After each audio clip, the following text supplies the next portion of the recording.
kasi ganyan yun, pag mga high school kayo, may mga ano yun eh, mga parang open, sasabi open forum ba type shit. Tapatan harap. Ay.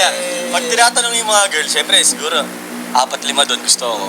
Lagi sinasabi nila, hindi naman siya ganun kagwapo, pero yung may dating siya, yung dating niya eh. Sa high school pa lang sinasabi na yun, no? Yung dating ko daw eh. So, doon ko na hindi, iba talaga dating ko eh.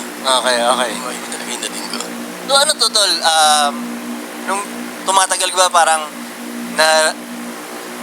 aware ka ba na kumbaga, ay gustuhin talaga ako ng chicks o nung lumaki ka lang, doon mo lang na gets na ganun pala ako dati. Ano ba? Gano'n ka ka-aware nung bata ka pa?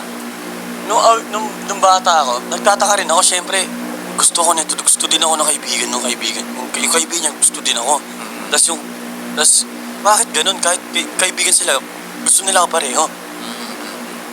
So, nung lumalaki, tumatagal, kahit saan ako mapunta, kahit saan ako maano, ganun eh, hindi nagbabago, tumataas lang, dumadami lang eh.